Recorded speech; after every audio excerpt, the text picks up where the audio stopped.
오후 시간입니다. 계속해서 이 마지막 큰 환란 때에 미혹하는 자들, 그 환란 때에 미혹하는 자들이 역사가 있을 것을 우리에게 보여주시는데, 그들은 무엇을 가지고 미혹합니까? 큰 표적과 기사를 가지고 미혹하는데, 할 수만 있으면 택하신 자들도 미혹한다라고 말씀하시죠. 그럼 택하신 자들도 미혹을 받는다는 것을 보여주시는 거예요. 뭐 택하신 받았으니까 미혹이 하나도 없는 것이 아니라 그들에게도 이들을 통해서 미혹의 역사가 있는 걸 보여주시잖아요. 특별히 여기서 택하신 자들은 어떤 자들입니까?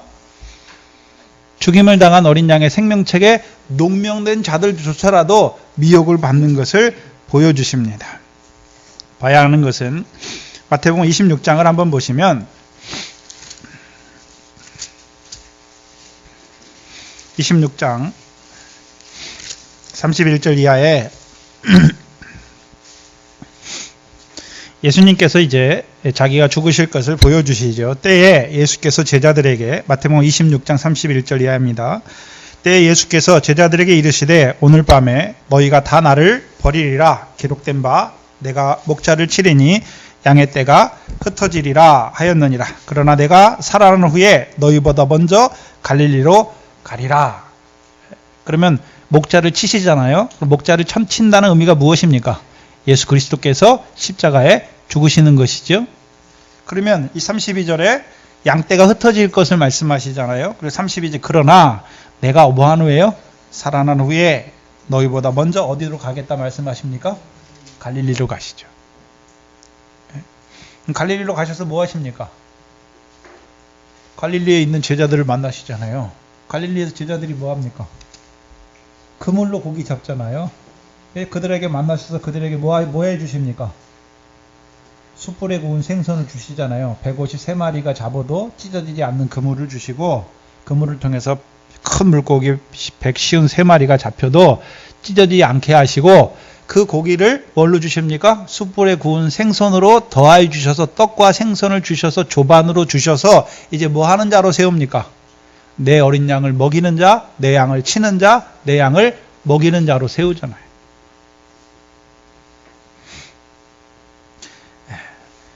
근데 32절에 여기서는 그걸 말하는 게, 제가 지금 말씀드리는 것은 그걸 말하는 게 아니라 33절에 베드로가 대답하되 가로되 다 주를 버릴지라도 나는 언제든지 버리지 않겠나이다.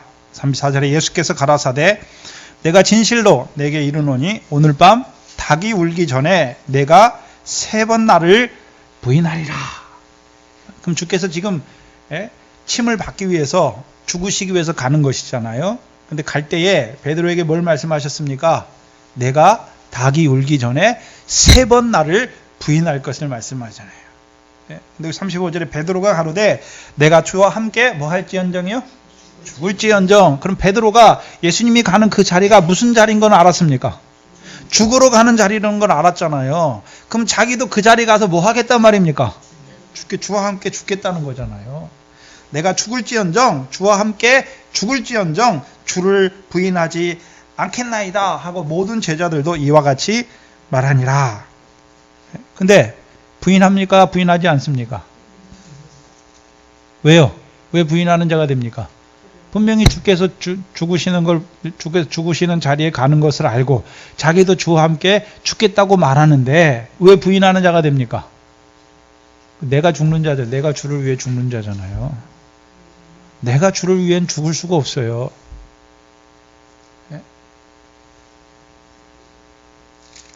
그리고 실제로 26장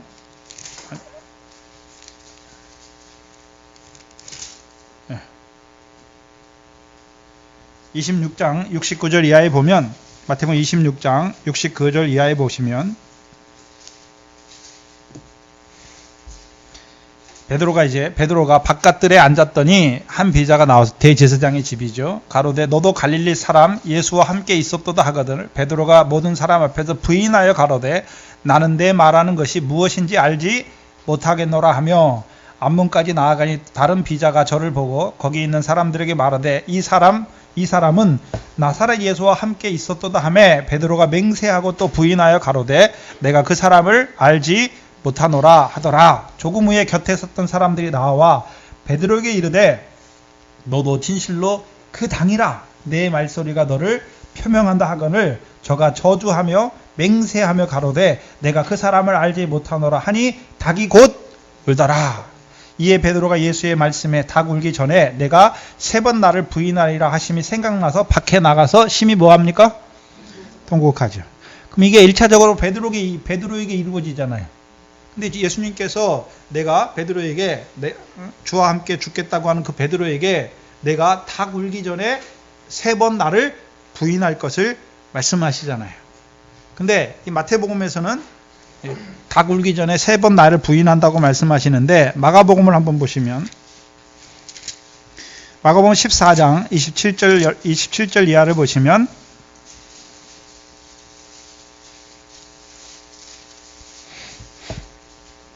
똑같은 구조인데 마태복음과 근데 30절에 보시면 마가복음 14장 30절에 보시면 예수께서 가라사대 내가 진실로 내게 이르노니 오늘 이 밤 닭이 몇 번 울기 전에요?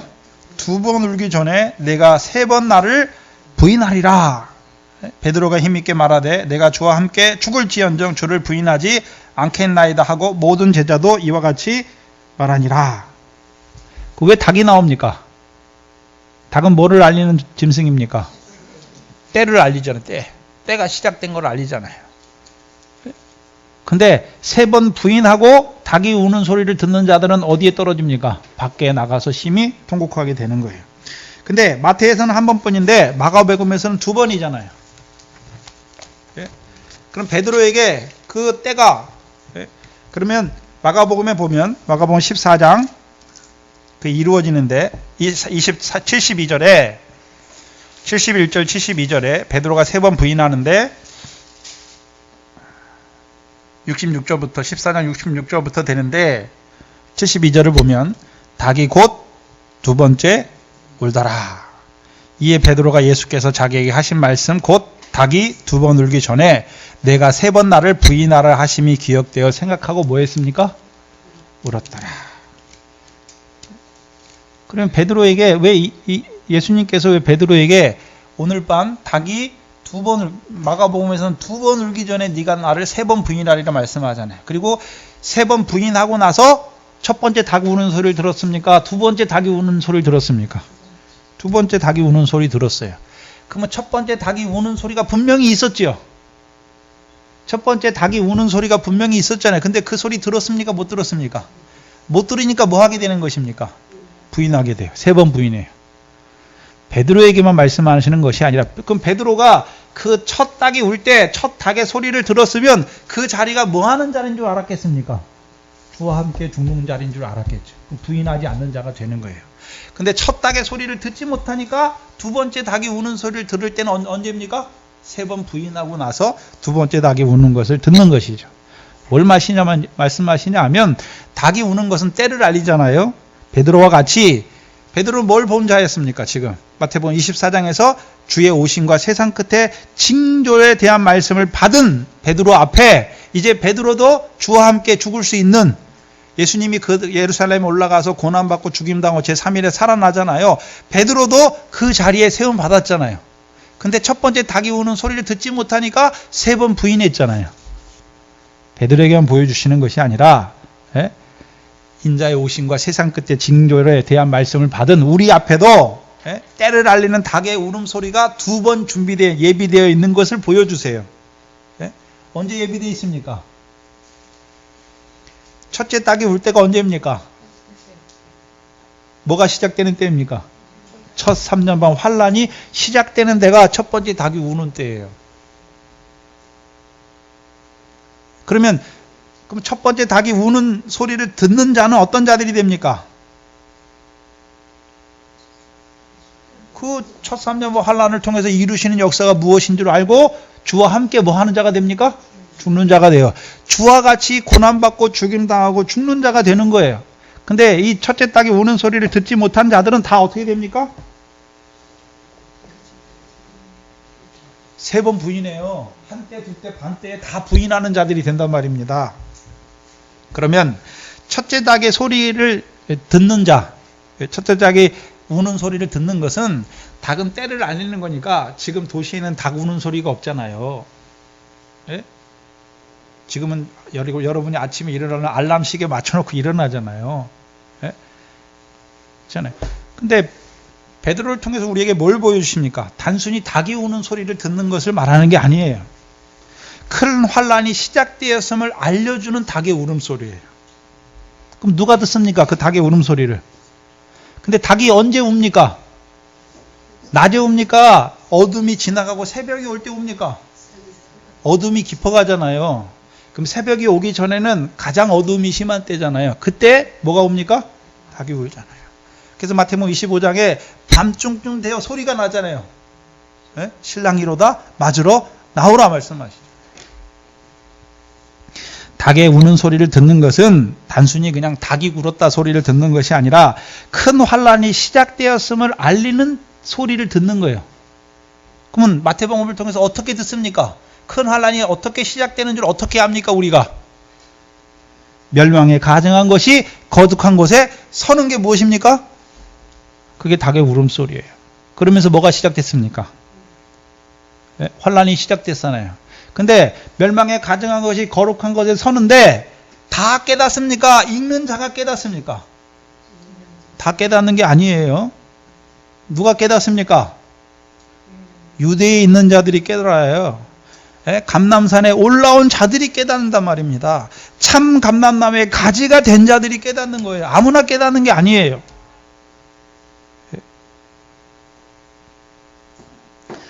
다니엘 선지자를 통해서 말씀하신 멸망에 가증한 것이 거룩한 것에 선 것을 보고서 읽고 깨닫는 자들은 이제 그때가 무엇을 이루는 때인지를 알게 됩니까?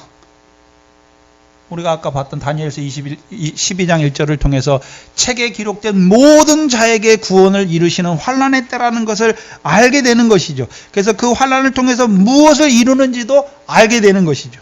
무엇을 이룹니까? 첫째 부활의 영광에 들어가게 하는 그 구원을 이루시는 것이죠. 근데 반면에 첫째 닭이 우는 소리를 깨닫지 못하는 자들, 오늘도 성경을 읽으면서 다니엘의 말한 바 멸망에 가증한 것을 통해서 이루시는 것을, 그 뜻을 알지 못하는 자들, 그 첫 3년반 환란을 통해서 이루시는 역사를 알지 못하는 자들은 오히려 그 큰 환란으로 인해서 두려워함으로 베드로와 같이 어떻게 합니까? 육신의 목숨 살기 위해서 짐승과 그 우상에게 경배하는 자들이 되는 것이죠. 문제는 그러면 택하신 자들도 미혹하잖아요. 분명히 깨달았어요. 예수님을 통해서 다니엘의 말한 바 멸망에 가증한 것이 거룩한 것에 선 것을 봤어요. 또한 그것을 통해서 주께서 환란을 일으키시고 그 환란을 통해서 이루실 일이 무엇인지도 봤어요. 근데요, 미혹받는 자들이 있죠. 그럼 미혹받으면 어떻게 됩니까? 한때에 부인하는 자가 되죠. 한때에 나아가지 못해요. 그럼 한때에 나아가지 못하는 자들은 다 어떤 자들이 됩니까? 짐승과 우상에게 경배하는 자들이 돼요. 순교하지 못하죠. 근데 하나님께서 어떻게 하십니까? 이미 죽임을 당한 어린 양의 생명책에 농명이 돼 있어요. 근데 한때의 미혹을 받아서 떨어졌잖아요. 그럼 그들을 그냥 놔두십니까? 하나님께서 계시록 11장에 두 증인을 통해서 그들을 다시 세워가십니까? 돌이켜주시고 다시 세워가시는 것이죠. 또한 첫 번째 때에 환난한 자들을 보면서 돌이키는 자들도 있고, 또한 두 증인, 어떤 자들입니까? 그들을 통해서 감람나무와 촛대와 같은 두 증인을 통해서 그들을 돌이켜 주셔서 그들이 1260일 동안 예언하잖아요. 그들을 통해서 그 환난을 통해서 이루신 역사를 다시 한번 증거해 주어서, 그리고 또 앞서간 자들도 보여주어서 그들을 어떻게 하십니까? 돌이켜 주어서 그들로 하여금 두 때에 나아가게 하고, 또 두 때에도 나아가지 못하고 넘어진 자들 마지막 반 때에 다 순교하게 하시는 것이죠. 봐야 하는 것은 죽임을 당한 어린 양의 생명책에 농명된 자는 다 뭐 받습니까? 한 사람도 빼놓지 않고 다 구원받아요.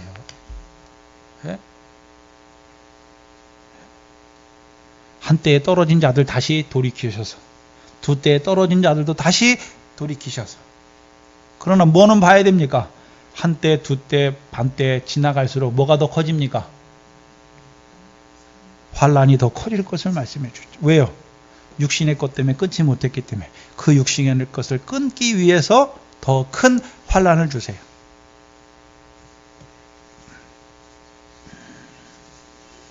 그러나 택감을 받지 못하는 자들은 멸망에 가증한 것을 세우셔서 이루신 하나님의 역사를 보지 못해요. 오히려 멸망에 가증한 것들이 권세를 갖고 일하는 걸로 알잖아요. 그러니까 불법이 성한 줄 아니까 사람의 사랑이 식어지는 것이죠. 다 뭐하는 자들이 됩니까? 그 환란을 통해서 이루신 역사를 알지 못하니까 그 환란 가운데 짐승과 우상에게 경배하여 엎드리는 자들이 되는 것이죠.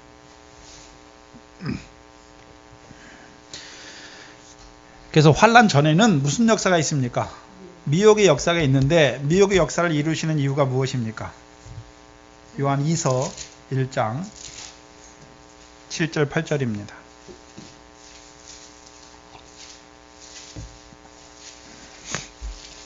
그래서 환란 전과 환란 때 이루시는 미혹의 역사가 다르다고 오전 시간에 말씀드렸잖아요.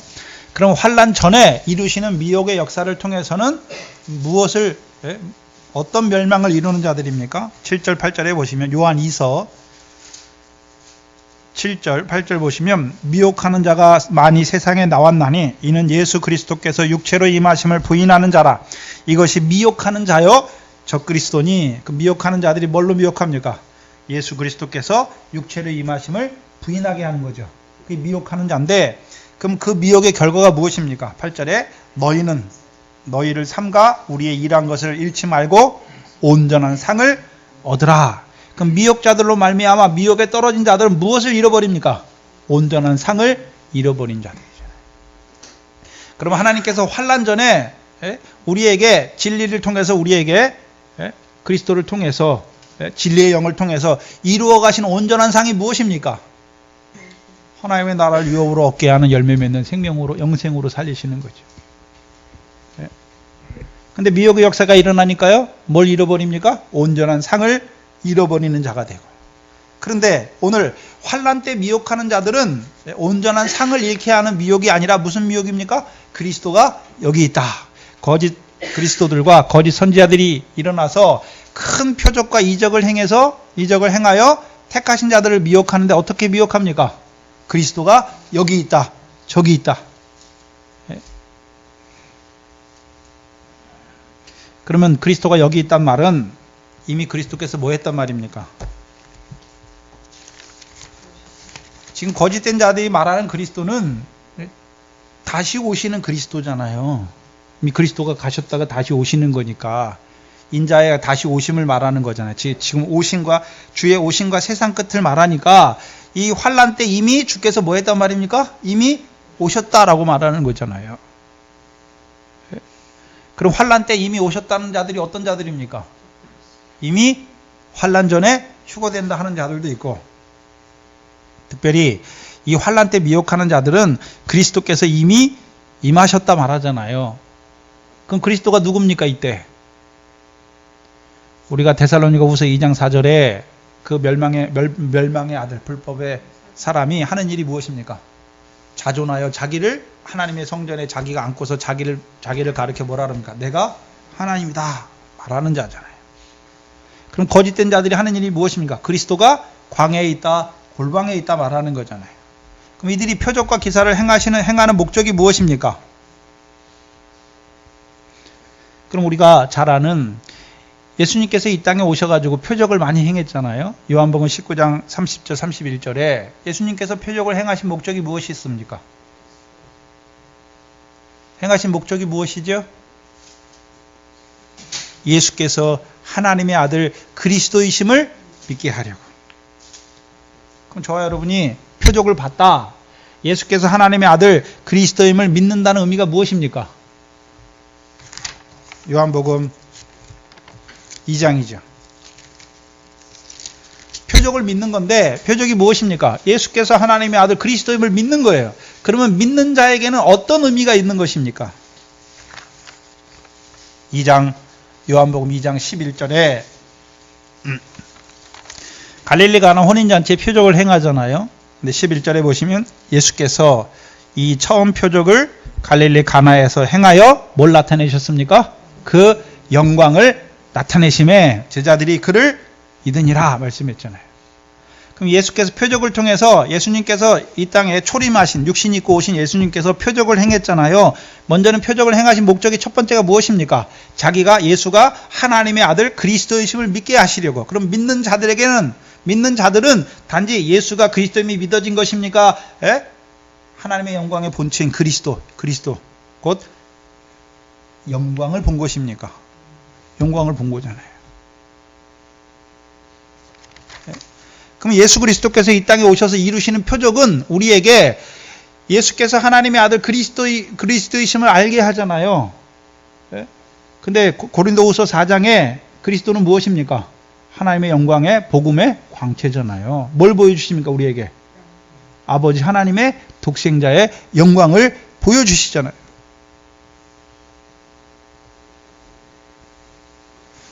그런데 표적을 행하긴 똑같이 행해요. 이들도 이 큰 환란 때 일어나는 거짓 그리스도들과 거짓 선지자들도 뭐 합니까? 큰 표적과 기사를 행하잖아요. 근데 큰 표적과 기사를 행하는 목적이 무엇입니까? 그리스도가 여기 있다라고 말하는 거죠. 영광을 나타내는 게 아니에요. 그리스도가 여기 있다 말하는 거죠. 그럼 우리가 한번 생각해 봐야 되는데 그리스도가 여기 있다고 하는 것은 이 큰 환란 때 이들이 말하는 그리스도는 처음 오신 이 땅에 육신 입고 처음 오신 그리스도입니까? 다시 오시는 그리스도입니까? 다시 오시는 그리스도잖아요. 그러면 우리가 마태복음 잘 아는 16장 다시 오시는 그리스도는 어떻게 오십니까?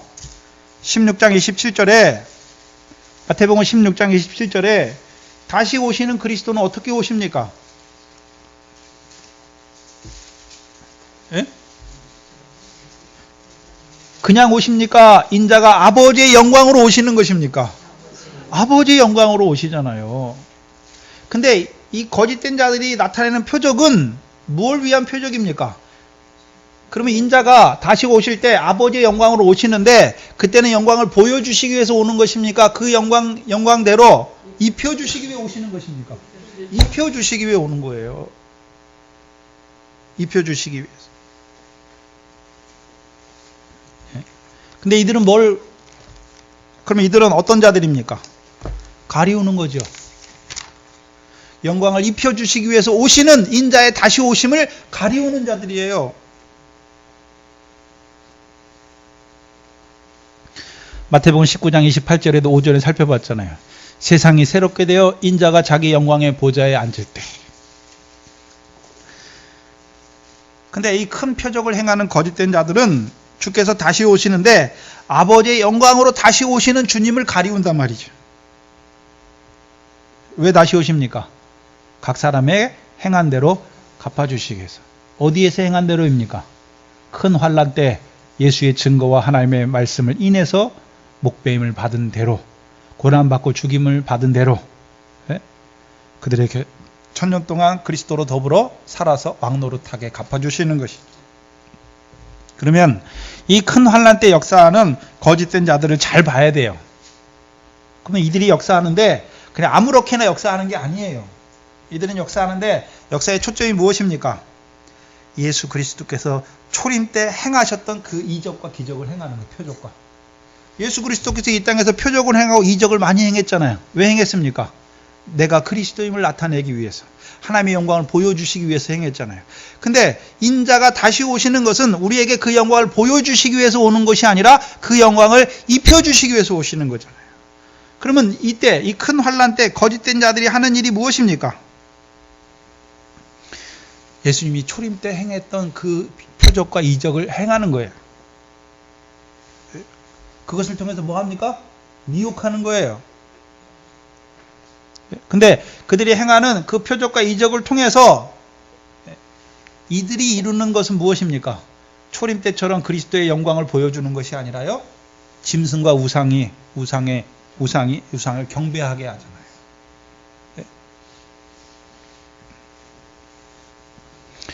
그럼 이들이 역사하는 거, 역사하는 것은 재림하시는 예수께서 무엇을 가지고 오시는지를 가리워요. 그 환난 때에. 그럼 환난을 통해서 이루신 역사는 무엇입니까?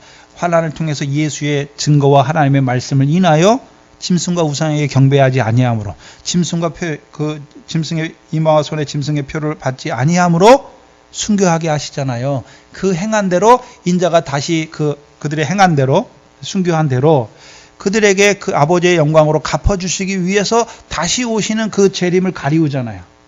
그럼 이들이 나타내는 이적은 무엇입니까? 예수님의 초림처럼 표적과 이적, 큰 표적과 이적을 행하여 오히려 뭐하게 합니까? 육신을 목숨 살기 위해서 짐승과 우상에게 경배하는 자로 세우시는 거예요. 예수님 때에도 표적과 이적 행해요. 근데 제자들은 그 표적과 이적을 통해서 신령한 역사를 보고, 많은 사람들은, 무리와 많은 사람들은 뭘 보고 있습니까? 육신 행하는 큰 이적을 보고 쫓는 자들이잖아요. 그들은 다 어떻게 합니까? 예수님이 이적을 행할 때는 와, 하나님의 아들이다 말하다가요, 예수님이 십자가에 죽을 때는 오히려 뭐 합니까? 돌로 던지잖아요. 돌로 던져요. 그래서 마지막 때에 일어나는 거짓의 역사는, 이 큰 환난 때 일어나는 거짓의 역사는 지금 환난 전에 일어나는 미혹의 역사하고 전혀 달라요. 뭐를 가리웁니까? 인자가 아버지의 영광으로 우리 각자가 환난 때 행한 대로, 주를 위해서 죽은 대로 그 영광으로 갚아주시는 그 영광의 주님을 가리우는 거예요. 그리고요, 계속해서 큰 이적과 기사를 통해서요, 결국 짐승과 우상에게 경배하게 하죠. 왜 경배합니까? 육신 목숨 살기 위해서 경배하는 자들이 되는 것이.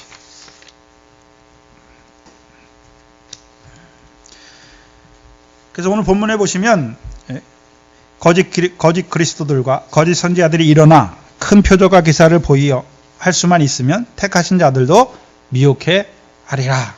보라, 내가 너희에게 이미 말하였다 말씀하죠. 왜 말했습니까?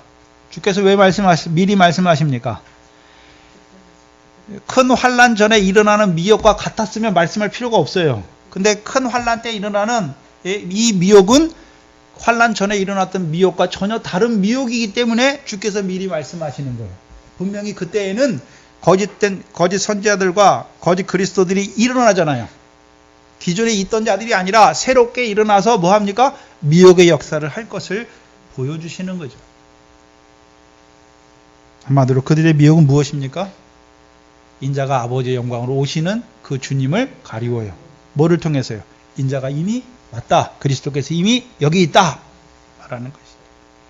그러면 왜 그때 많은 사람이 미혹받습니까? 예수님께서 초림했을 때 행하시는 그 표적과 큰 표적과 이적을 그대로 행하니까 사람들이 보고 뭐라 합니까? 봐라! 이게 그리스도가 아니냐? 네? 왜요? 이 사람들 뭘 모르고 있습니까? 다시 오시는 주님이 무엇을 가지고 어떻게 오시는지를 알지 못하니까 미혹에 다 떨어지는 자들이 되는 거예요. 우리가 미혹의 역사가 탁 드러나면 쉽잖아요. 근데 이 마지막 환난 때 일어나는 미혹의 역사는 예수님이 초림 때 행했던 그 큰 표적과 이적을 다 행해요. 네? 불이 하늘에서 떨어지고요. 또 뭐도 있겠습니까? 소경이 눈을 뜨고 다 있어요.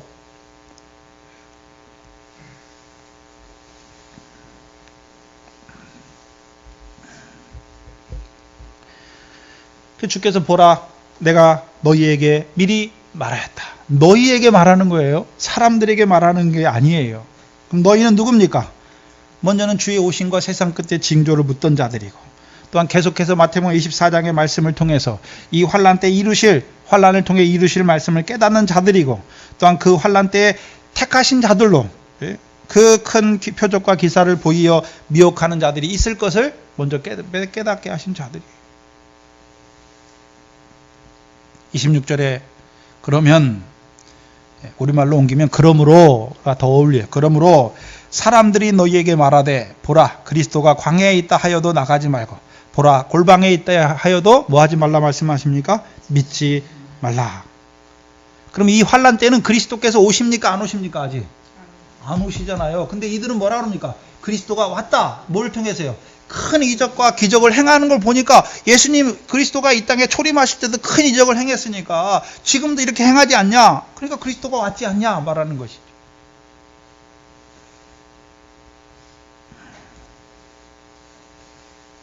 근데 큰 환란 때는 아직 인자가 오실 때입니까? 오지 않을 때입니까?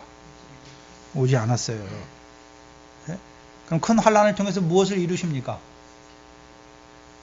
그 짐승과 우상에게 경배하는 자들, 네? 그들에게 죽임을 당하게 하시는 것이죠. 근데 많은 사람들은 어떻게 됩니까? 미혹되어서 짐승과 우상을 하나님인 줄 알고 경배하는 자들이 되는 것이죠.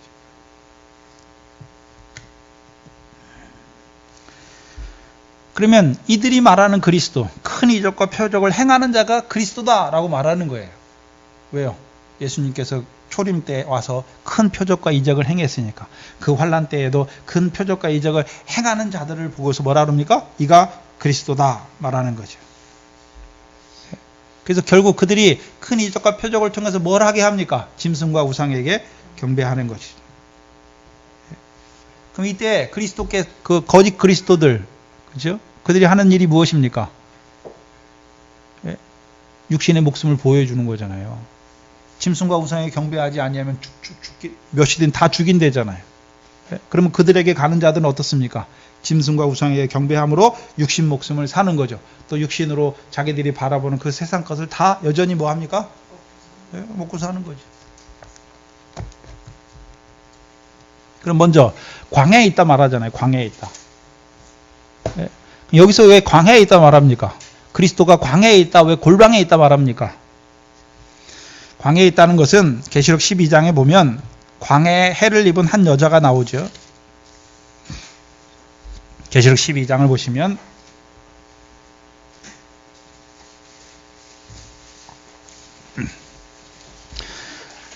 지금 제 믿음대로는요, 하나님께서 이 다니엘서 마태복음을 통해서 계시록을 지금 조금씩 해주시는 거예요. 다음에 계시록 가면 이게 전체적으로 딱 쌓여서 계시록이 하나하나 풀리는 거예요. 계시록 가서 다니엘서를 보는 게 아니라 다니엘서와 지금 마태복음을 통해서 데살로니가 후서를 통해서 그 마지막 때에 이루실 일을 조금씩 보게 하시고 이제 계시록에 들어가면 하나님께서 그 마지막 때에 이루실 예언의 말씀을 다 밝히 열어주실 거예요. 계시록 12장을 보시면 12장에 하늘에 큰 이적이 보이니 해를 입은 한 여자가 있는데, 여기 잘 보셔야 되는데 여기서는 어디의 이적입니까? 하늘의 이적이에요.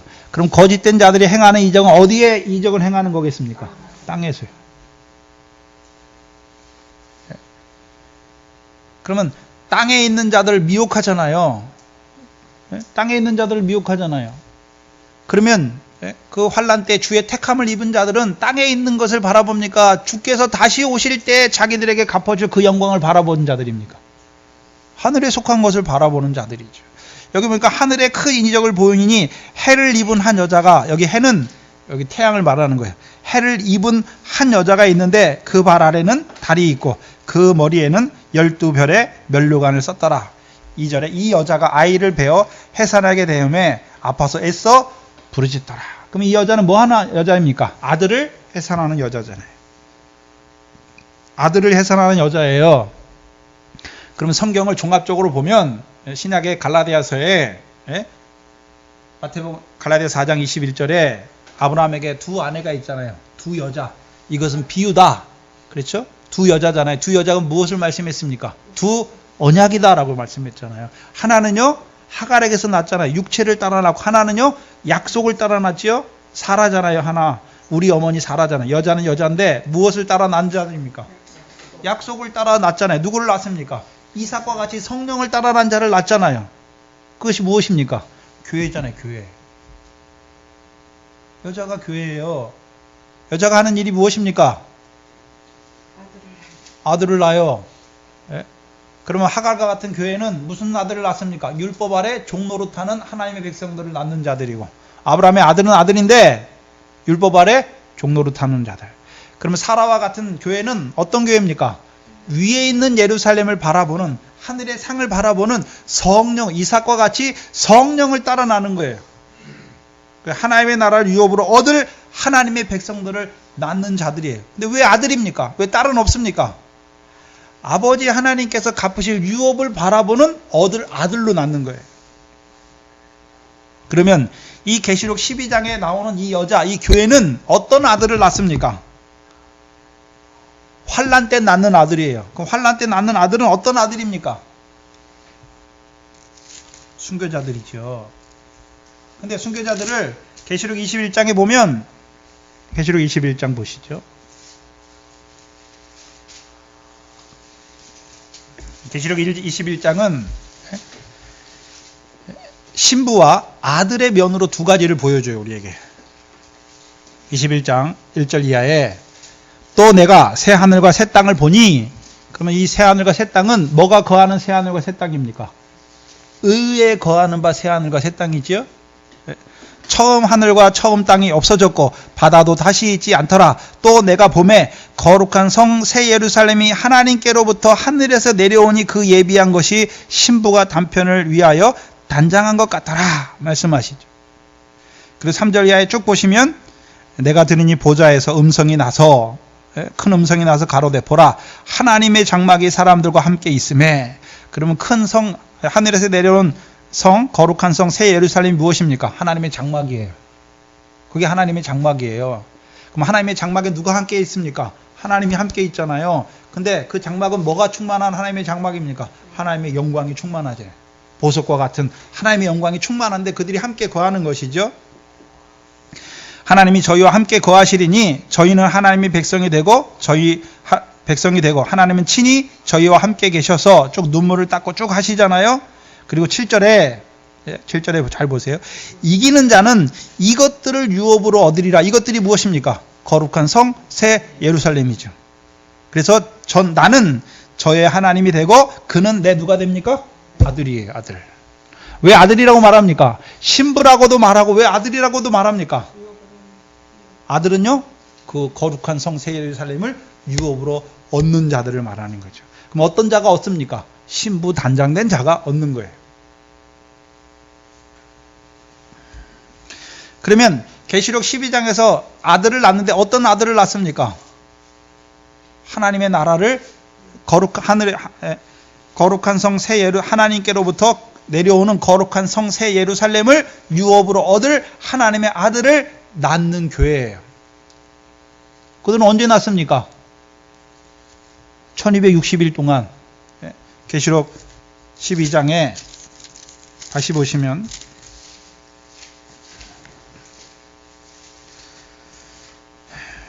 2절에 보시면 이 여자가 아이를 베어 해산하게 되매 아파서 애써 부르짖더라. 하늘에 또 다른 이적이 보이니 보라 한 큰 붉은 용이 있어 머리가 7이요 뿔이 10이라.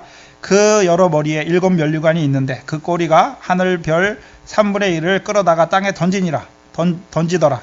용이 해산하는 여자 앞에서 그가 해산하면 그 아이를 삼키고자 하더니 여자가 아들을 낳으니 이는 장차 철장으로 만국을 다스릴 남자라. 그 아이를 하나님 앞과 그 보좌 앞으로 올려가더라. 먼저 낳은 아들은 올려갔잖아요. 근데 그가 철장으로 다스릴 자잖아요. 누구를 말합니까? 예수 그리스도를 말하는 게 아니에요. 예? 계시록 7교회에서 이기는 자에겐 내가 철장의 권세를 주는 자들이 있잖아요. 14만 4천을 말하잖아요. 그리고 6절에 그 여자가 광야로 도망하여 거기서 1260일 동안 저를 양육하기 위하여 하나님이 예비한 곳이 있잖아요. 아들이 있는데 아들을 하나만 낳습니까? 아들을 둘을 낳습니까? 하나만 낳았으면 하나는 그럼 하나님에 올라갔는데 무슨 아들을 또 양육합니까? 또 낳았단 말이죠. 그럼 먼저 환난 전에 올라간 자는 누굽니까? 14만 4천이고 이제 여자가 광야로 도망하며 거기서 1260일 3년 반이잖아요. 42달이잖아요. 42달 동안 양육하잖아요. 누구를 양육합니까? 낳은 아들. 어떤 아들입니까? 순교자들이.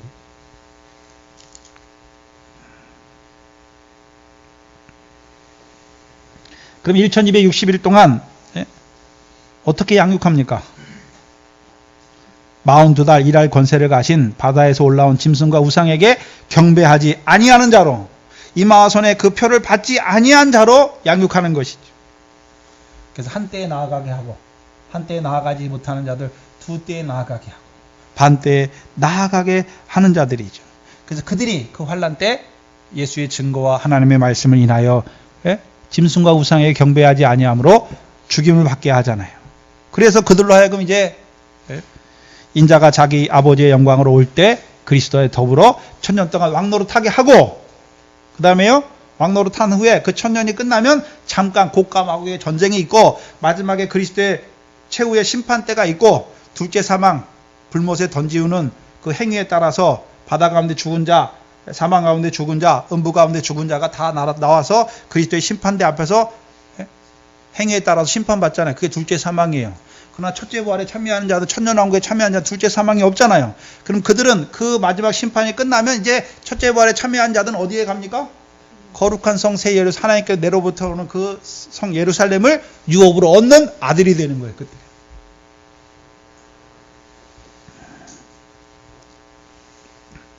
그들로 양육하는 거예요. 그러면 그때 양육하는 자들은 뭐 하는 자가 돼야 이제 마지막 21장에서 그 거룩한 성 새 예루살렘을 유업으로 받는 자들이 되는 것입니까? 그 환난 때 죽는 것이죠. 예수의 증거와 하나님의 말씀을 인하여 죽는 자로 양육하는 거예요. 그러면 분명히 이 환난 때에도 광야에서 1260일 동안 순교자를 양육하는 교회가 있잖아요. 그럼 거짓된 자들도 뭐라 그럽니까? 광야에 있어요. 그리스도가 광야에 있다 하잖아요. 근데 광야에서 하나님의 아들을 순교자로 양육하는 교회와 그리스도가 광야에 있다 하는 자는 다르잖아요. 이들은 그리스도가 광야에 있는데 무엇을 가지고 역사합니까? 큰 표적과 이적을 통해서 우리는 죽지 않는다. 광야에서 양육하는 그 여자는 죽게 하는 예수의 증거와 하나님의 말씀을 인하여 목배임을 받는 자들을 양육하고, 이들은요 큰 이적과 표적을 통해서 육신의 목숨을 살게 하잖아요. 짐승과 우상에게 경배함으로.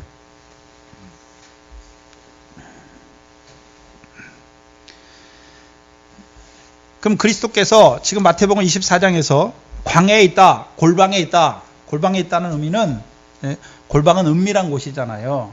그럼 그리스도가 골방에 있다는 것은 무슨 의미입니까? 다른 사람 모르게 우리만 그리스도가 여기 있다 이렇게 말하는 거예요. 지금 그리스도가 광야에 있다, 그리스도가 골방에 있다 하는 자들 왜 그렇게 말합니까? 그리스도가 그러면 광야에 있는 자들에게 임하고 골방에 있는 자들에게만 이렇게 임하는 것입니까? 아니에요. 그래서 마지막 27절에 번개가 동편에서 나서 서편에까지 번쩍임 같이 인자의 임함도 이러하리라 말씀하잖아요. 그럼 번개가 딱 치잖아요. 그럼 여기 있는 사람은 봅니까? 저기 있는 사람은 다 봅니까? 인자의 임함이 그렇단 말이에요. 그리스도가 누구에게 속한 사람에게 임하고 골방에 있는 여러 사람에게 임하는 게 아니란 말이죠. 번개가 동에서 일어나서 서에서 번쩍임 같이 인자의 임함도 그러하리라 말씀하죠. 그러면 번개가 동에서 나서 서까지 이르니까 동서에 있는 모든 사람이 다 보게 되는 것이죠. 그래서 인자의 임함을 주께서 번개의 이미지를 가지고 인자가 임하는 것을 보여주잖아요. 광야에 있다, 어떤 특정 지역이나 골방에 있다 이렇게 임하는 것이 아니라 번개가 번쩍거리며 하늘 저편을 가로지르듯이 인자의 임함도 특정 지역에 있는 요 사람들만 보고 요 사람들만 보는 그렇게 임하는 게 아니란 말이에요. 지금도 많은 사람들이 지금 환난 전에 미혹하잖아요. 우리에게 와야 구원이 있다라고 말하잖아요. 없어요. 그럼 거기에만 그리스도가 있습니까? 온 세상에 충만한데.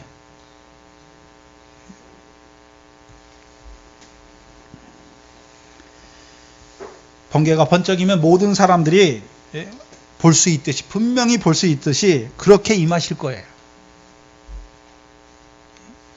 근데 왜 주께서 번개를 말씀하셨잖아요. 근데 우리가 실제로 보는 번개는 한국에서 치는 번개 미국에서 못 보잖아요.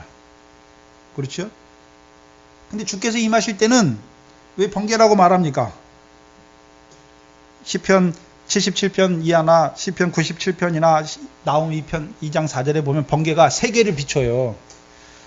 번개를, 성경에서 번개를 말할 때는 한 지역에 때리는 번개를 말하는 것이 아니라 전 세계를 비치는 번개를 말하듯이, 동에서 서까지. 그럼 우리가 동에서 서를 말할 때, 우리가 지구에 이 세상에 살고 있으니까 동에서 서를 말할 때 어디가 동이고 어디가 서입니까? 동서가 끝이 있습니까? 없습니까? 없어요. 이 세상에 한 번에 임하시는 것을 보여주시는 거예요. 또한 나움 2장 4절에는요 횃불 번개같이 빠르게 한꺼번에 임하는 거예요. 시간차를 두고 임하는 것이 아니라 주께서 한 번에 임하시는 거예요.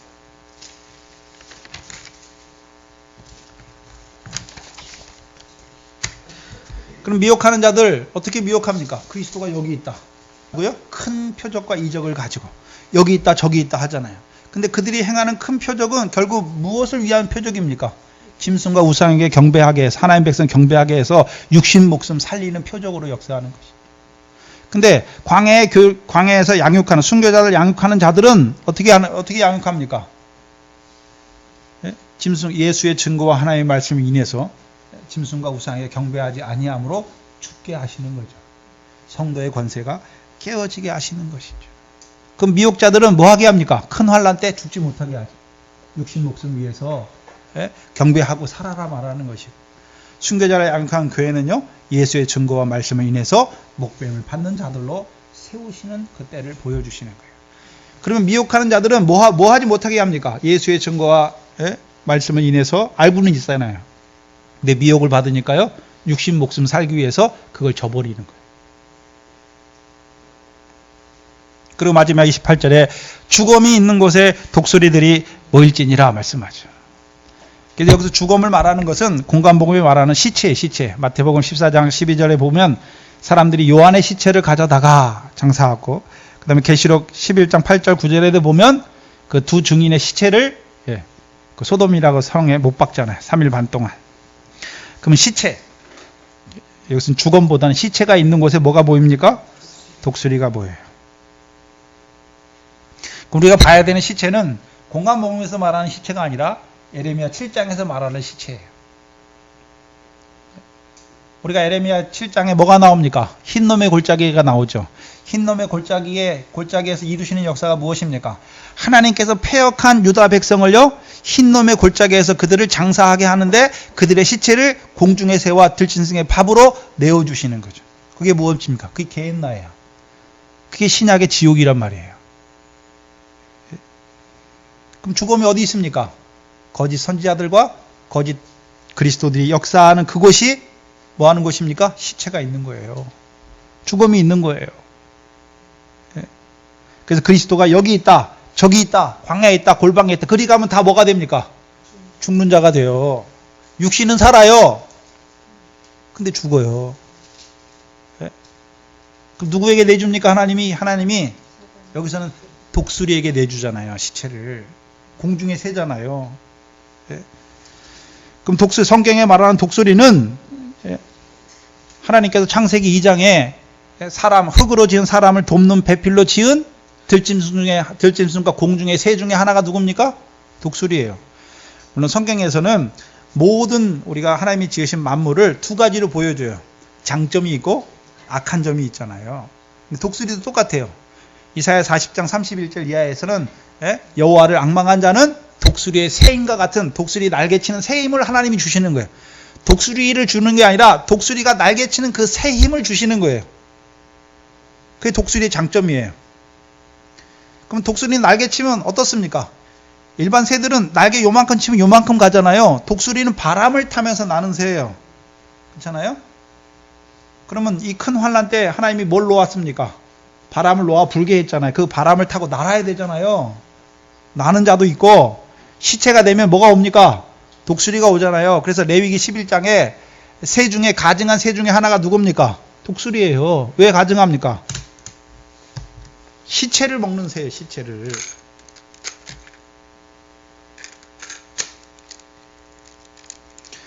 시체를 먹는 새예요. 시체를. 그러니까 가증한 새예요. 그래서 우리가 에베소 2장에 보면 2장 2절에 그때 너희가 그 가운데서 행하여 이 세상 풍속을 쫓고 공중의 권세 잡은 자를 따랐으니 곧 지금의 불순종 아들들 가운데 역사하는 영이라 악한 영의 역사를 말씀하잖아요. 그럼 독수리들이 악한 영의 역사가 모이는 곳이 어디입니까? 지금 악한 영이 누구에게 역사하고 있습니까? 거짓 선지자들과 거짓 그리스도들에게 역사하는 곳이에요. 그곳이 무엇이 됩니까? 시체가 모이는 곳이에요. 거기에 뭐가 역사하고 있습니까? 악한 영이 역사하잖아요. 공중의 새가 역사하잖아요. 독수리가 역사하잖아요. 그럼 계시록에서 새가 모이는 곳이 어디 있습니까? 여기 독수리가 모이잖아요. 독수리도 새 중에 하나잖아요. 예? 각종 공중의 새 중에 하나가 독수리잖아요. 계시록 18장에 보시면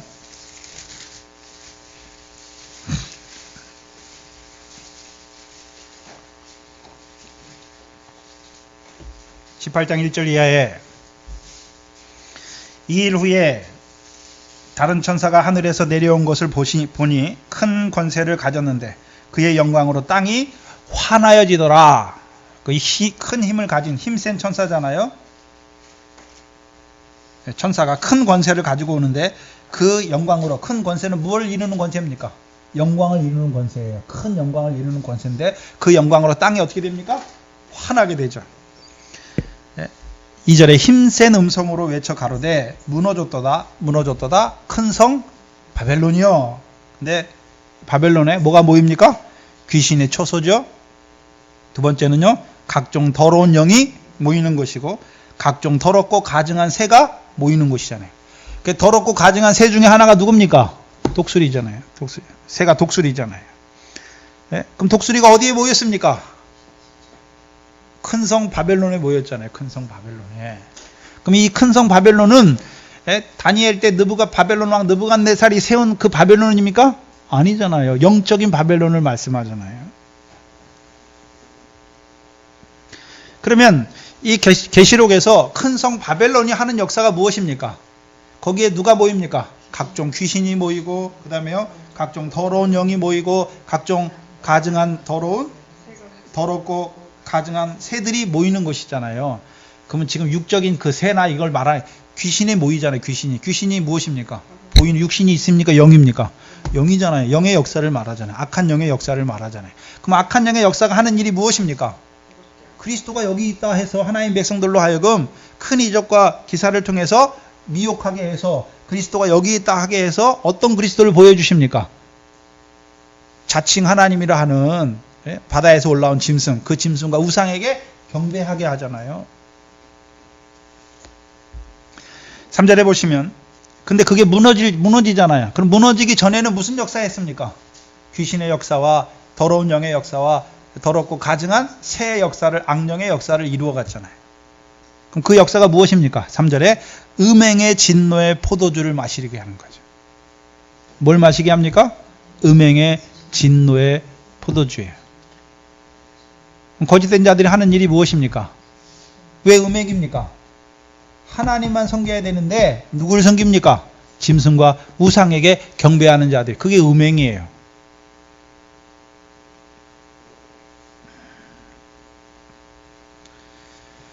근데 그 큰 성 바벨론이 42달 동안 일해요. 큰 권세로 역사하잖아요.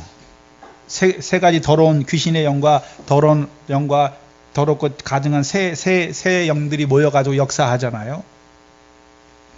근데 그게 계속됩니까? 무너질 때가 있습니까? 무너질 때가 있어요. 그래서 8절에 보시면, 원래 18장을 다 읽으시면 좋은데 8절에 보시면, 그러므로 하루 때 동안에 재앙이 이르리니 곧 사망과 애통과 흉년이라. 그가 또한 불에 살라지. 여기서 그는 우리 영어로는 허예요. 허. 왜 그러냐면 성을 받을 때는, 영어에서 성을 받을 때는 여자로 받아요. 영어에는 중성, 남성, 여성이 있잖아요. 우리말에는 그냥 그 하면 다 근데 영어에서는 그 할 때는 he도 있고 she도 있잖아요. 그녀가 달라지잖아요. 그래서 이거는 여기서 그라고 할 때는 큰 성 바벨론, 성은 여성으로 받기 때문에 그라고 말하는 거예요. 사람을 말하는 게 아니라 성을 말하는 거예요. 큰 성 바벨론이 어떻게 됩니까? 8절에 불에 어떻게 합니까? 살라지잖아요. 그를 심판하는 주 하나님은 강하신 자이심이라. 그러면 심판할 때가 있잖아요. 망할 때가 있지요. 그래서 하나님이 큰 성 바벨론 어떻게 합니까? 하루 동안에 망하게 하잖아요. 불에 태우신대잖아요. 여기 보니까 불에 살라지잖아요. 그럼 이 큰 성 바벨론은 다니엘 때 느부갓네살 왕 바벨론이 세운 게 아니잖아요. 누가 세운 것입니까? 누가 세운 것입니까? 다니엘의 꿈에 세상에 일어날 열왕 중에 마지막 열왕이 누굽니까? 바다에서 올라오는 그 10뿔 중에, 네 짐승의 10뿔 후에 일어나는 마지막 한 뿔이잖아요. 바다에서 올라온 짐승이잖아요.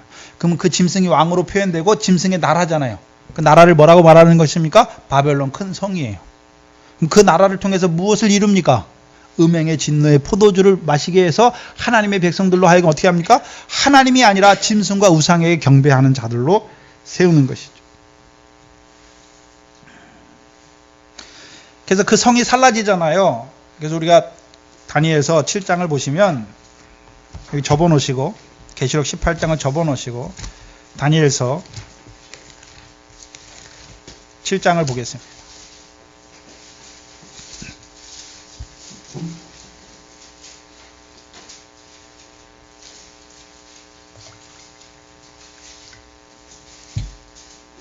다니엘서 7장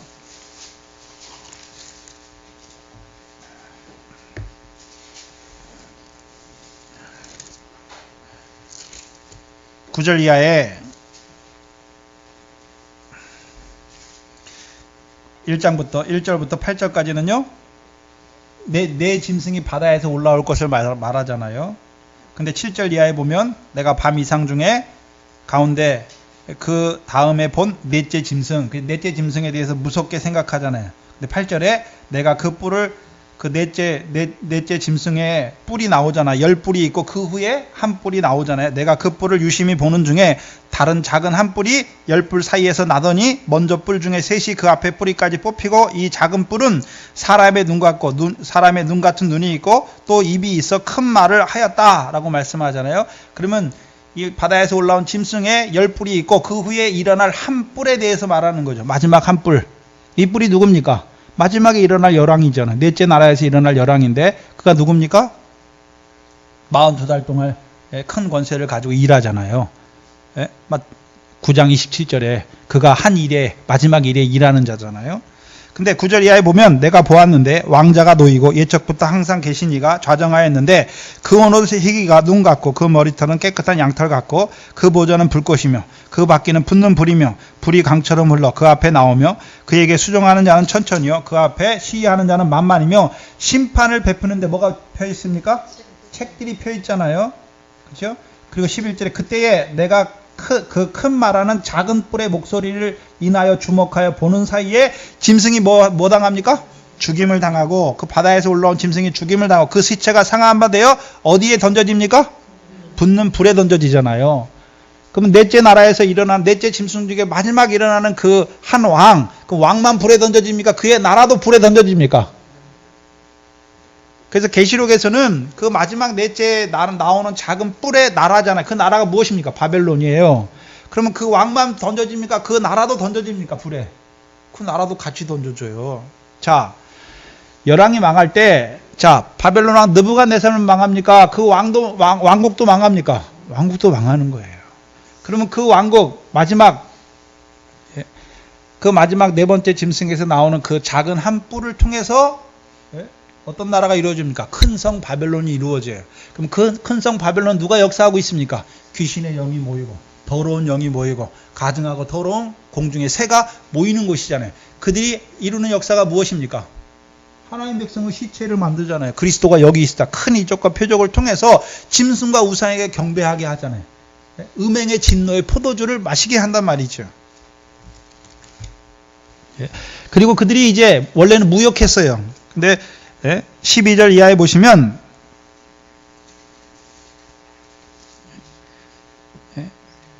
그 상품은 이제 그 큰 성 바벨론이 다른 나라들과 다른 민족들과 무역을 하는데 그 상품은 금과 은과 보석과 진주와 세마포와 쭉 말씀하고 13절에 계피와 향료와 향유와 유황과 포도주와 감람류와 고름 밀가루와 밀과 소와 양과 말과 수레와 종들과 그럼 앞에 나오는 거 쭉 나오는 거 있잖아요. 이거 다 어디에 쓰이는 겁니까? 성전에 쓰이는 거예요. 성전에. 그럼 마지막 이 불법의 아들이 자기를 가르쳐 뭐라 그럽니까? 내가 하나님이다 말하잖아요.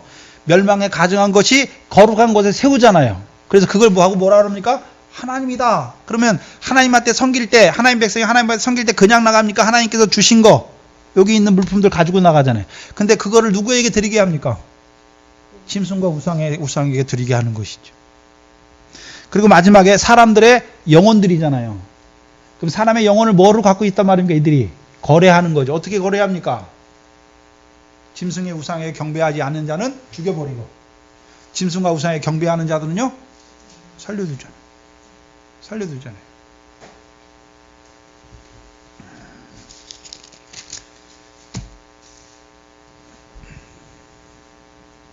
18절에 그 불붙는 연기를 보고 외쳐 가로되 이 큰 성과 같은 성이 어디 있느냐 하며, 사람들이 이제 그 성이 불타져요. 사람들이 뭐라 그럽니까? 그 불붙는 연기를 보고 사람들이 뭐라고 외칩니까? 이 큰 성과 같은 성이 어디 있느냐. 19절에 티끌을 자기 머리에 뿌리고 울고 애통하여 외쳐 가로되 화이또다 화이또다 이 큰 성이여, 바다에서 배부리는 모든 자들이 너의 보배로운 상품을 일하여 치부하였더니 일시간에 뭐 했습니까? 망했잖아요. 근데 20절을 주목해서 봐야 돼요. 20절에 하늘과 성도들과 사도들과 선지자들이 그를 인하여, 그의 심판을 인하여 뭐 합니까? 즐거워하라. 즐거워하라 말하잖아요. 하나님이 너희를 신원하시는 심판을 그에게 바벨론, 큰 성 바벨론에 행하였다. 그러면 지극히 높으신 자의 성도들을 신원하여 주시는 때가 언제입니까? 그 마지막 나라의 왕과 그의 나라를 심판하시는 거죠. 그럼 그의 나라가 심판이 시작된 걸 보니까 이제 심판에서 그가 불붙으면 어떻게 됩니까? 뭐가 시작됩니까? 계시록 19장 19절에서 내가 봄에 그 짐승과 바다에서 올라온 짐승과 땅의 임금들과 그 군대들이 모여 그 말 탄 자와 그의 군대로 더불어 전쟁을 일으키다가 짐승이 잡히고 그 앞에서 이적을 행하던 거짓 선지자도 함께 잡혔으니 이 짐승은 표를 받고 그 우상에게 경배하던 자들을 이적으로 미혹하던 자다. 이 둘이 산채를 어디에 던지옵니까? 유황 불못에 던지우잖아요. 그럼 그들만 던지옵니까? 그들의 나라 큰 성 바벨론도 던지옵니까? 왜요? 그 역사가 끝났거든요. 음행의 진노에 포도주로 먹이던 그의 역사가 끝나니까 하나님이 그들을 뭐 합니까? 마지막에 심판하시잖아요. 계시록 7장에서 하나님이 심판의 때가 되니까 그 마지막 한 뿔을 어떻게 합니까? 불 붙는 곳에 던져버리잖아요. 그게 심판이에요.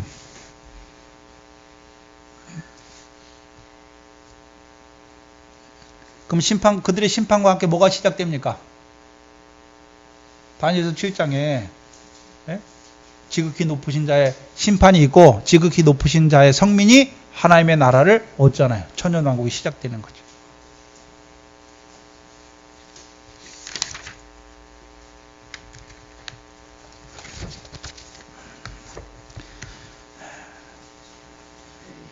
그렇다면 이 큰 환란 때 독수리들이 모이는 곳, 큰 성 바벨론이에요. 예? 그럼 큰 성 바벨론에 독수리만 모입니까? 예? 악한 자들, 귀신의 영도 모이고 더러운 영들도 모이고 가증하고 더러운 공중의 새들도 모이잖아요. 그럼 그들이 하는 일이 무엇입니까? 큰 이적과 표적을 통해서, 큰 표적과 이적을 통해서 짐승과 우상에게 경배하게 하고 이마와 손에 그의 표를 받게 하잖아요. 그래서 육신은 살았지만 멸망당하죠. 그럼 환란 때, 큰 환란 때 뭐가 역사합니까? 짐승이 역사하잖아요. 짐승의 수가 무엇입니까? 666이잖아요. 그럼 큰 환란 때 666의 역사가 다 일어난단 말이에요. 그 큰 환란 때 그 짐승의 수 666의 역사가 다 일어나요. 그 600의 역사는 무엇입니까? 큰 환란 때 일어난 600의 역사. 여러분 600이면 어디서 나옵니까? 출애굽에서 바로가 나오잖아요. 바로가 마음이 강팍해가지고 이스라엘 백성을 잡으러 오잖아요. 어디를 못 나가게 잡으러 갑니까? 애굽에서 못 나가도록. 그럼 계시록 몇 장입니까? 11장에 계시록 11장 여기 애굽과 소돔이 나와요.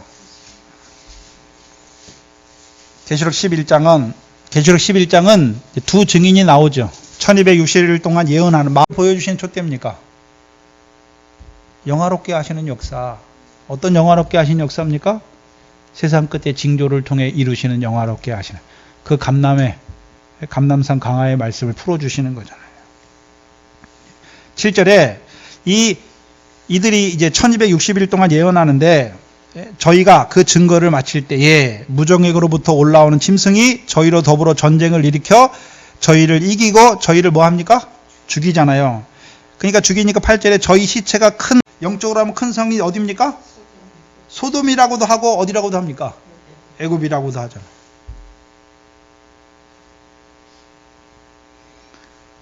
그럼 소돔과 애굽이 같이 나오는 데가 어디 있습니까?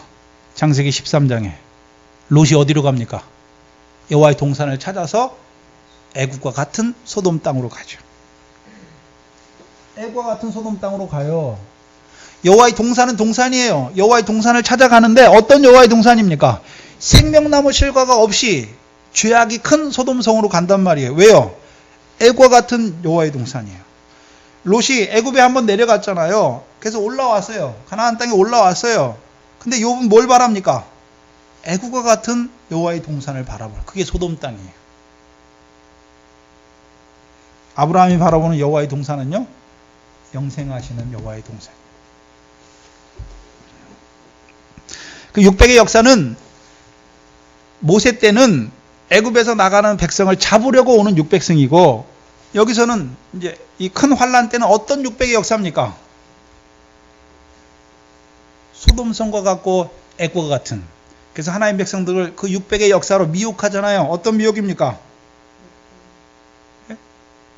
천년왕국에 들어가게 하는 그 역사가 아니라요, 애굽과 소돔과 같은, 애굽과 같은 여호와의 동산. 육신으로 사는 날 동안에 애굽은 세상이죠. 세상 평안을 바라보게 하잖아요. 그러면 그 환란 때는 육신의 목숨을 잃는 자가 그 첫째 부활의 영광에 들어가는데, 육신의 목숨을 살게 하는, 육신의 목숨을, 주를 위하여 목숨을 잃어야 되는데 육신의 목숨을 위하여 버리는 자가 되는 거죠. 그게 600의 역사예요. 큰 환란 때에도 이 세상이 계속되고 있으니까 애굽과 같은 그 여호와의 동산을 보여주어서 멸망하게 한단 말이죠. 큰 환란을 통해서 이루시는 역사가 무엇인지 가리우고, 오히려 애굽과 같은 여호와의 동산, 그때도 그리스도가 여기 있다 증거하는 이거 무엇입니까? 육신으로 하여금 세상 복, 세상 영광, 그거 구하는 자로 멸망하게 하는 것이죠. 60의 역사는 어디 나옵니까? 다니엘 때 그 느부갓네살 왕이 다니엘을 통해서 그 금신상의 꿈을 풀어줬더니 오히려 뭐 합니까? 두랍평지에, 다니엘 3장의 두랍평지에 60규빗 되는 금신상을 세우고 거기에 절하라 말하잖아요. 절하게 하잖아요. 그럼 환란 때에도 무슨 역사가 있습니까? 짐승과 그 우상, 짐승의 우상을 세우잖아요. 그리고 그 앞에 뭐 하라고 그럽니까? 절하라 하잖아요. 네? 그럼 60의 수에 걸린 자들은 어떻게 됩니까? 다 절하게 되고, 다니엘의 세 친구와 같이 뭐 합니까? 그 몸을 버려 하나님만 경배하는 자들은 구원을 얻는 것입니다. 60의 역사가 그때도 계속돼요. 네? 또한 마지막 6의 역사는 무엇입니까?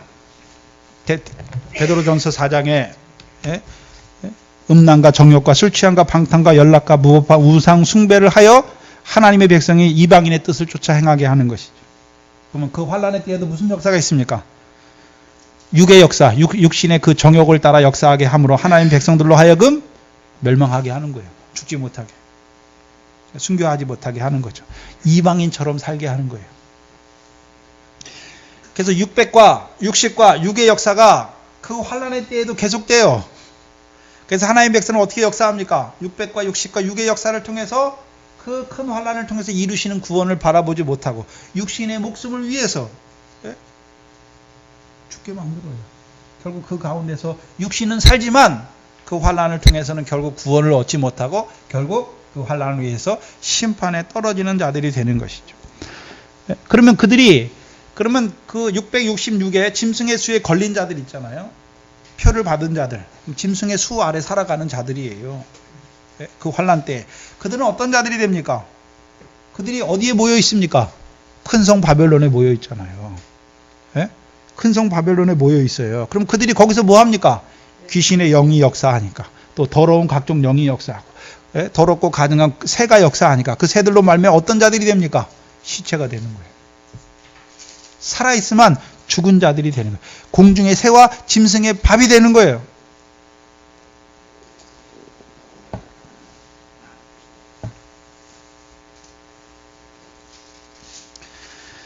그럼 우리를 지금 이 마지막 때 열왕, 네 번째 열왕 중에 일어날 마지막 한 작은 뿔, 그 마지막 7일에 큰 권세로 역사하는 그 나라와 왕을 보여주시잖아요. 그걸 통해서 무엇을 이루는지를 우리에게 지금 나타내 주시는 것이죠. 그럼 저와 여러분은 이제 그 환란을 어떻게 바라봐야 됩니까? 그 큰 환란 때 무슨 역사가 반드시 있을 겁니까? 미혹의 역사가 있지요. 어떤 미혹입니까? 큰 표적과 기사를 통하여 할 수만 있으면 택하신 자들도 미혹하죠. 그 미혹은, 자, 우리가 데살로니가 후서 2장 9절 이하는 계속 아니까, 계속 알고 있으니까. 악한 자의 역사는, 악한 자의 임함은 사단의 역사를 따라 모든 거짓, 모든 표적과 이적과 불의와 속임수로 누구에게 역사합니까? 멸망하는 자들의 역사하니 이는 저희가 진리의 사랑을 받지 아니함으로 구원함을 얻지 못하는 것이죠. 그럼 그거를, 그 구조를 환란 때로 가져오면 환란 때에 그 미혹의 역사가 일어나잖아요. 거짓 그리스도들과 거짓 선지자들의 역사가 일어나잖아요. 누구에게 일어납니까? 거기서는 이제 큰 환란 때는 진리의 사랑이 아니라 신랑 예수의 사랑을 받지 아니하는 자들에게 일어나는 거예요. 일어나서 그 미혹의 역사를 하나님이 유혹을 저희 가운데 역사하게 하사 거짓 것을 믿게 하시면 저희로 뭐 합니까? 진리를 믿지 않고 불의를 좋아하는 모든 자들로 뭐 하게 하시려고요? 심판을 받게 하시려고. 그러면 이 큰 환란 때에도 신랑 예수의 사랑을 받지 아니하고 불의를 좋아하는 모든 자들로 어디에 떨어지게 합니까? 심판에. 그럼 이들은 어떤 심판입니까? 첫 3년반 환란 때는 이들에게 심판이 없어요. 이 짐승의 수에 미혹된 자들에게 심판이 없어요. 누구에게만 심판이 있습니까?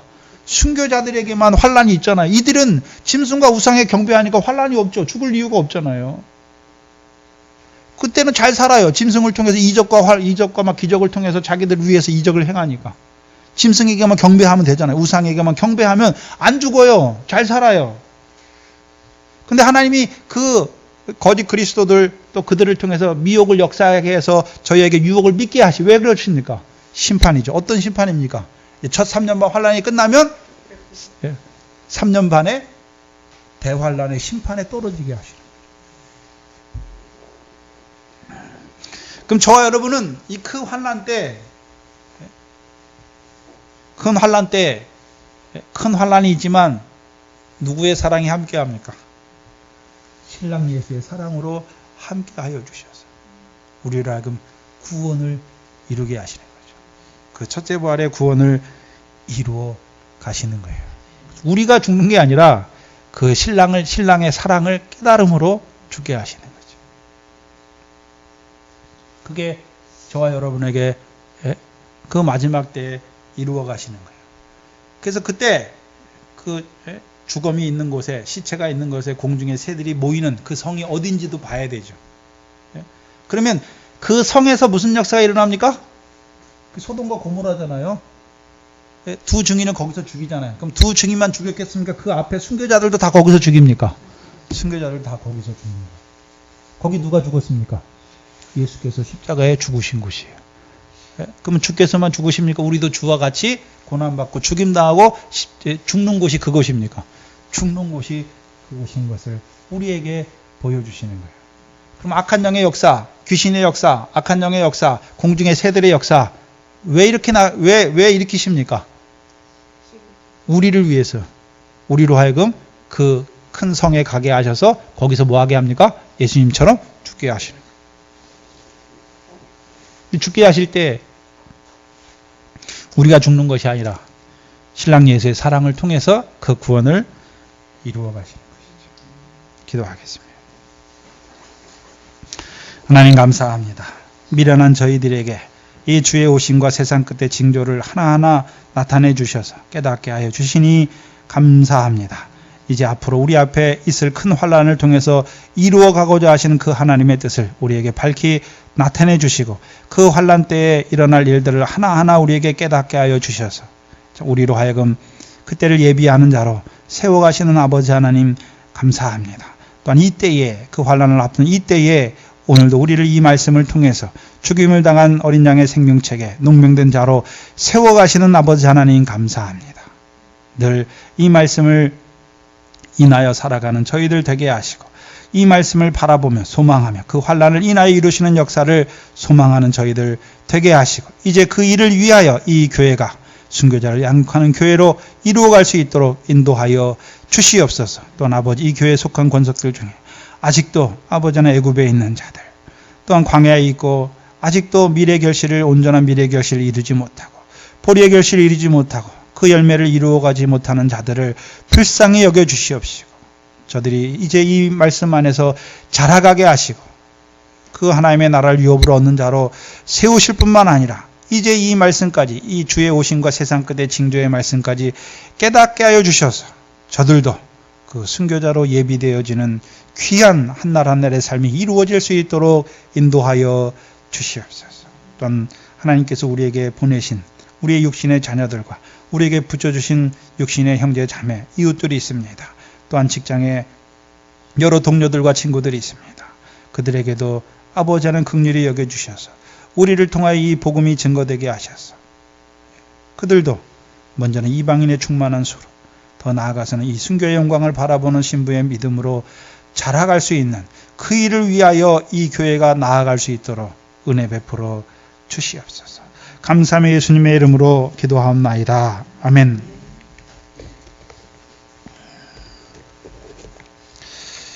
찬송가 540장입니다.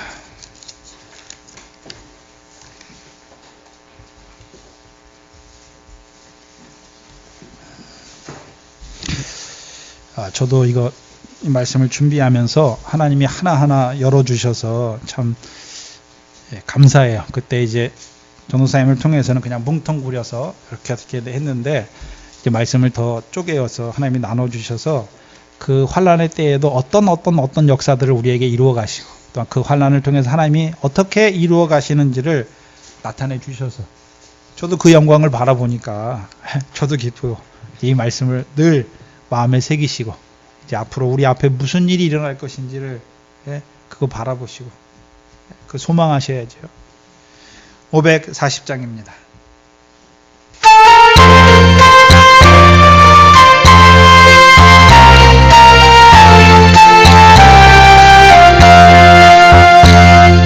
세상 지나가 저 천상 가까워 나 오래 기다리던 내 영광 모임만 이런 밤이 가도 새나 달리니 하늘 알아요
있는 그 산촌동 교회가 다 완공이 되어가지고 감사 예배 드리고 또 집회를 2주간 박 목사님 들어가셔서 하셨는데 좀 이제 비싼 재료를 못 쓰다 보니까 이게 냄새가 심해가지고 목사님이 옛날에 폐가 안 좋으신데 기침이 많이 하셔가 중간에 하다 돌아오셨다. 월요일날 화요일날 돌아오셨다 그러더라고요. 그래서 위에서 기도해 주시고 아주 제가 저기 카톡에 사진 올려놨거든요. 아주 잘 원래는 천장이 한 4m 돼요. 근데 좀 이제 낮춰서 띠를 만들어서 낮춰서 아주 잘 지어놨더라고요. 그래서 2층은 예배당이고 1층은 그 집회실로 사경회실로 만들어놨더라고요. 그래서 그곳에서도 이제 원래는 1년에 4번 갔거든요. 거기는. 근데 이제 그게 마련되면서 또 많은 사람들이 오셔서 그래서 이제 거기는 이제 아무나 못 오게 하고 오고 싶다 그래도 못 오게 하고 탁탁 막아놓고 이제 필요 봐서 자기들이 판단해서 이 말씀 받을 만한 사람들만 오게 한다고 그러더라고요.